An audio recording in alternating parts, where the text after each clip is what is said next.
Bismillahirrahmanirrahim. Assalamualaikum warahmatullahi wabarakatuh. Selamat pagi adik-adik semuanya. Bagaimana kabarnya hari ini? Semoga kita senantiasa baik, sehat walafiat, dan tetap selalu semangat untuk menambah pengetahuan baru hari ini. Adik-adik, ada sebuah pepatah mengatakan, tak kenal maka tak sayang. Oleh karena itu, sebelum kita memulai pembelajaran pada pagi hari ini, perkenalkan kakak untuk memperkenalkan diri. Nama kakak Zaki Habib Nasirin.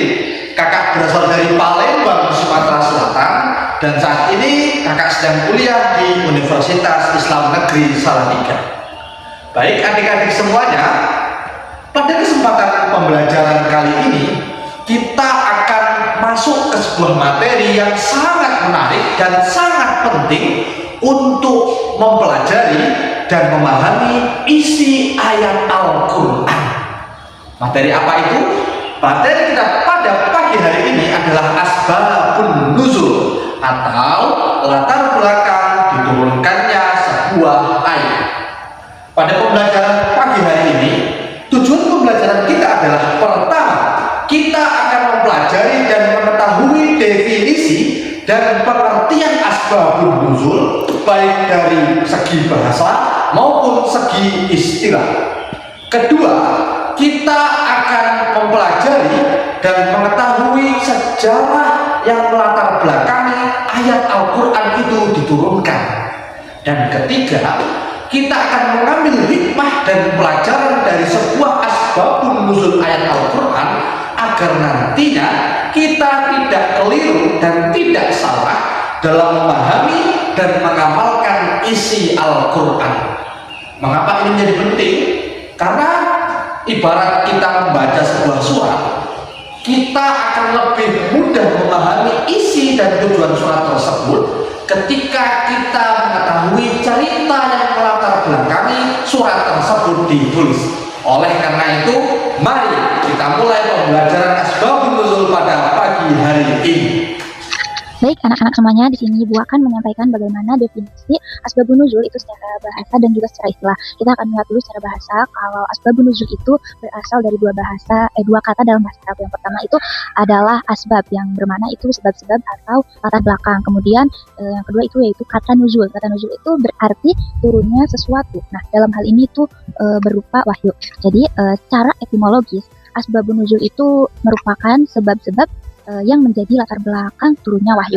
Kemudian kita akan melihat secara istilah. Kalau secara istilah itu asbabun nuzul diartikan sebagai sebuah peristiwa, kondisi atau pertanyaan tertentu yang menjadi sebab turunnya sebuah ayat Al-Quran. Oke, jadi teman-teman adik-adik semuanya sudah memahami apa itu asbabun nuzul secara bahasa dan secara istilah.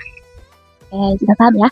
Kita juga akan melihat bagaimana asbabun nuzul itu dipahami oleh para ulama, seperti contohnya ini ada Imam Az-Zarkashi. Nah, dalam kitabnya Al-Burhan fi Ulum Quran, beliau itu menyebutkan bahwa asbabun nuzul ini adalah suatu peristiwa yang menjadi latar belakang turunnya ayat tertentu dari Al-Quran. Nah, kemudian sementara itu ada juga Imam Asy'uti dalam kitabnya Al-Itqan. Beliau itu menjelaskan bahwa asbabun nuzul ini bisa berbentuk kejadian atau pertanyaan dari sahabat, atau juga ada sebuah kondisi yang dimana itu menuntut adanya bimbingan langsung dari Allah melalui wahyunya. Nah, jadi kalau secara sederhananya ya kita pahami juga, baik itu secara definisinya secara bahasa atau istilah atau dari para ulama, asbabun nuzul itu ya latar belakang atau sebab-sebab dari turunnya sebuah ayat Al-Quran. Anak-anak semuanya, seperti yang kita semua ketahui bahwa Al-Quran itu diturunkan kepada Nabi Muhammad SAW itu secara berangsur-angsur melalui malaikat Jibril. Nah, Al-Quran ini kebanyakan turun itu tanpa latar belakang khusus atau disebut juga ibtidai. Nah, ayat-ayat itu sebagaimana turun tanpa didahului oleh peristiwa tertentu, seperti ayat-ayat tentang akidah atau ayat-ayat tentang yang berkaitan dengan umat-umat terdahulu, atau gambaran surga dan neraka, dan peristiwa-peristiwa yang serta prinsip-prinsip dan moral. Kemudian ada juga yang guna latar belakang khusus atau disebut juga ini ayat yang mempunyai asbabun nuzul. Adapun latar belakang penurunannya itu ketika ada pertanyaan dari para sahabat atau kaum Yahudi atau juga kaum musyrikin yang beliau itu mengajukan pertanyaannya kepada Nabi Muhammad SAW. Misalnya nih ada sahabat yang bertanya tentang bagaimana itu ruh, bagaimana tentang hari kiamat, atau bagaimana tentang hukum-hukum tertentu. Nah, lalu turunlah ayat untuk menjawab, atau sering didahului dengan ayat-ayat yas'alunaka seperti itu. Kemudian bisa juga karena adanya suatu konflik gitu kan waktu itu yang terjadi di tengah-tengah masyarakat seperti itu. Anak-anakku semuanya, kita akan melihat contoh salah satu ayat dalam Al-Quran yang di dalamnya itu terdapat asbabun nuzul, yaitu ayat tentang keadilan dan pemenuhan amanah. Ini kita bisa lihat di Quran surat An-Nisa surat keempat ayat 58 yang berbunyi, A'udzu billahi minasyaitonir rajim. Bismillahirrahmanirrahim. Innallaha ya'murukum an tu'addul amanati ila ahliha wa idza hakamtum bainan nasi an tahkumu bil adl. Innallaha ni'ma ya'idukum bi. Innallaha sami'un basir. Kemudian artinya yaitu sesungguhnya Allah itu menyuruhmu untuk menyampaikan amanat kepada yang berhak menerimanya, dan apabila kamu menetapkan hukum di antara manusia, hendaknya kamu menetapkannya dengan adil. Nah, kita bisa melihat asbabun nuzulnya ini, yaitu ayat ini turun ketika pada sebuah peristiwa, yaitu Fathul Makkah atau penaklukan kota Makkah. Nah, saat itu di mana Rasulullah SAW ini meminta kunci Ka'bah dari Utsman bin Tolhah, yang itu merupakan seorang keluarga secara turun-temurun yang memegang kunci Ka'bah tersebut. Setelah Rasulullah SAW membuka Ka'bah, kemudian paman beliau ada Abbas bin Abdul Muthalib itu meminta agar kunci itu diserahkan kepada Bani Hashim untuk untuk menggabungkan kehormatan menjaga Ka'bah dan memberi minum jemaah lagi. Namun kemudian turunlah ayat ini, surat An-Nisa ayat 58 ini, di mana Rasulullah ini kemudian memanggil Utsman bin Tolhah dan mengembalikan kunci tersebut kepadanya, sembari mengatakan bahwa kunci itu akan berada di tangan keluarga Utsman selamanya. Jadi kita akan melihat konteks pembelajaran ini, mengetahui asbabun nuzulnya dari surat An-Nisa ayat 58 itu, bahwa ayat ini menjadi tonggak penting dalam konsep keadilan sosial dan politik dalam Islam, di mana hak dan amanah itu harus diberikan kepada ahlinya, dan menyingkirkan nepotisme dari keluarga pemimpin yang dimana itu keluarga Nabi sendiri. Anak-anakku semuanya, ada ayat lain selain daripada ayat 58 surat An-Nisa ini dalam Al-Quran yang mempunyai asbabun nuzul, tapi untuk kali ini kita mempelajari salah satu contohnya itu saja, dan kita akan beralih kepada hikmah dari mempelajari asbabun nuzul, atau hikmah dari adanya asbabun nuzul. Yang pertama itu ada untuk menjelaskan makna. Jadi fungsi utama dari asbabun nuzul itu yaitu untuk menjelaskan makna ayat. Nah, dalam banyak kasus ayat-ayat Al-Quran itu memiliki makna yang luas, dan tanpa mengetahui latar belakang turunnya, seseorang itu bisa saja salah memahami makna ayat yang dimaksud. Jadi adanya asbabun nuzul ini untuk jadi nanti kita akan dapat memahami maksud sebenarnya dari sebuah ayat itu seperti apa, karena terbantu oleh adanya asbabun nuzul.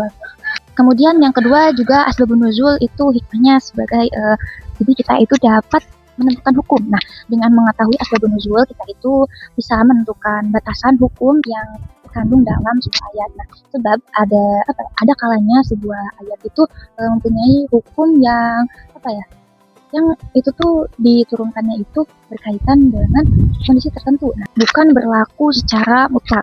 Nah, ketiga yang baru ibu sampaikan itu adalah hikmah yang ada dalam pembelajaran asbabun nuzul saat ini.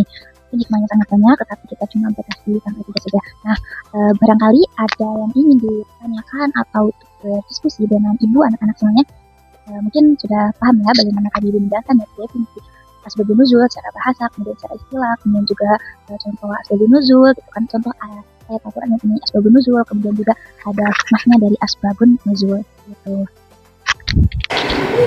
Oke anak-anak, jadi pembelajaran kita pada hari ini sudah selesai.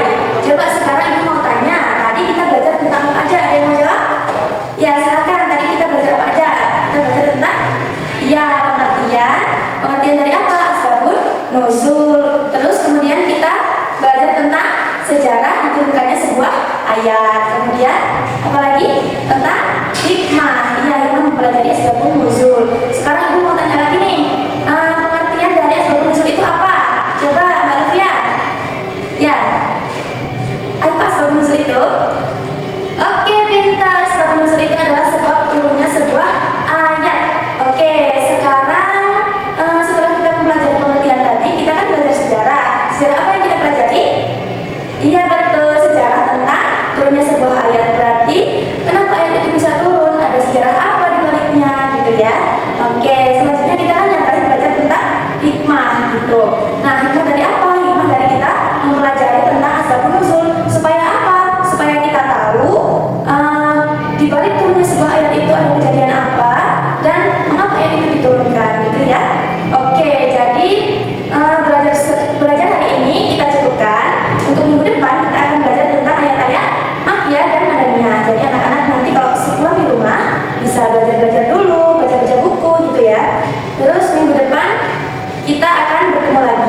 Amin.